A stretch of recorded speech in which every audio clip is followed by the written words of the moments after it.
White House. You know, it's so much more than just a famous address. It has a full-blown biography of its own, totally packed with triumphs, brutal setbacks, and some really incredible transformations. Think about it. When we see this building on the news, it's incredibly easy to just see a static, famous facade, right? But how well do you really know this house? Today, we're going to pull back the curtain and uncover the dramatic life story of a building that has served as the ultimate backdrop to global history for over 2 centuries.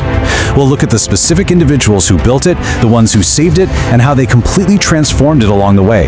To guide us, we'll trace this biographical arc across 5 quick chapters: origins of the mansion, destruction and rebuilding, a century of expansion, the modern White House, and finally, a living symbol. Let's jump right into Chapter 1, Origins of the Mansion and the Birth of a Monument. So going all the way back to 1791, George Washington didn't just want a nice house for the president. He was commissioning a loud, clear statement of permanence for a country that, let's be honest, was still essentially a grand experiment. Washington personally selected the site, and an Irish-born architect named James Hoban won the design competition with his practical but elegant classical vision. Now, construction began in 1792. It took 8 years of grueling labor, utilizing a workforce of enslaved and free African Americans alongside European immigrants just to make it barely habitable. And here's a wild fact for you. George Washington is the only president who never actually lived in the White House.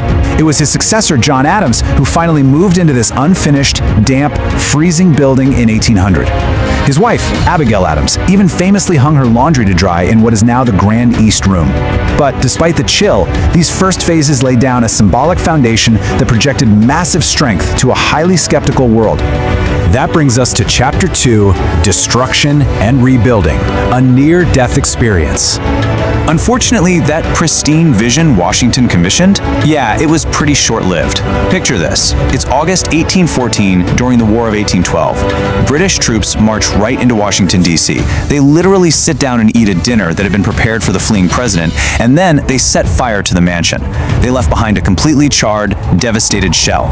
It was an incredibly demoralizing, near-death experience for the young nation.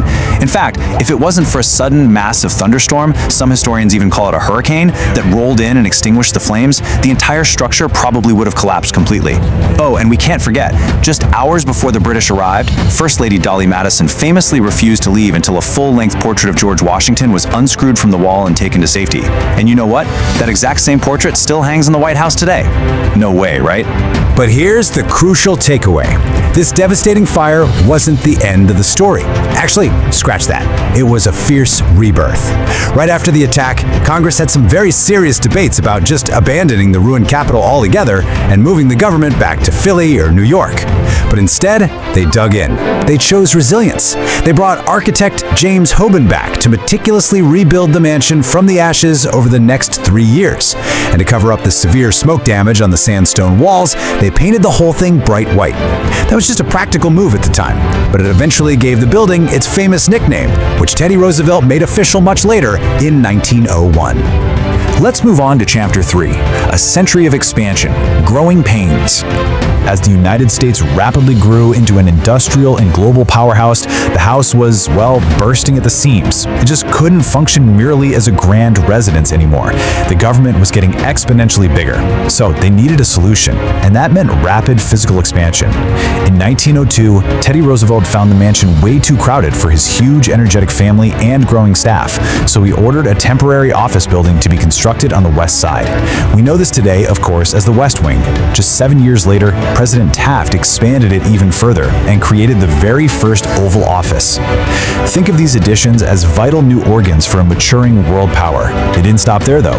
FDR added the East Wing during World War II to hide an underground bunker, and by the late 1940s, the entire building was so structurally compromised from all these piecemeal additions that President Harry Truman literally had to gut the entire interior and rebuild it with a modern steel frame while somehow preserving the historic outer walls. Okay, Chapter 4, The Modern White House, Reaching Maturity. Today, behind the scenes, there's an absolutely incredible balancing act taking place every single day. The building houses cutting-edge operations. We're talking highly classified cybersecurity networks, rapid global communication hubs like the Situation Room, and environmental systems specifically designed to thwart biological attacks. And all of this is securely hidden right behind a classic 19th century facade. It's wild to think about. The modern White House requires a staff of over 100 people just to run the residence. Chefs, florists, engineers, and that's not even counting the hundreds of policy and military advisors working in the wings. It's essentially become a high-tech fortress, complete with blast-proof windows and advanced defense systems, all carefully wrapped in historical elegance. It adapted internally so it never had to compromise its external identity to the world. And finally, Chapter 5, A Living Symbol. Witness to history. We absolutely cannot look at the White House as just some static museum piece. It is a true living symbol, meaning it's an architectural structure that actively evolves alongside and directly witnesses the ongoing history of a nation. It breathes with the times. I mean, think about it. It has been built, burned, rebuilt, hollowed out, expanded, and now wired for the digital age. Presidents come and go, leaving their temporary mark. A bowling alley here, a movie theater there, maybe a solar panel on the roof. But the house itself, it absorbs all of it and remains. It isn't just a place where history happens. It's an active, enduring participant in the American narrative that has grown right alongside the people it serves. So I want to leave you with this question. How does knowing its dramatic history change the way you see the White House today? The next time you see those famous columns on TV, I really hope you don't just see a building. I hope you see Washington's ambitious vision, the ashes of 1812, the bustling, nervous energy of the West Wing, and the silent resilience of a structure that has watched centuries unfold. Thank you so much for joining me on this explainer, and as always, keep learning.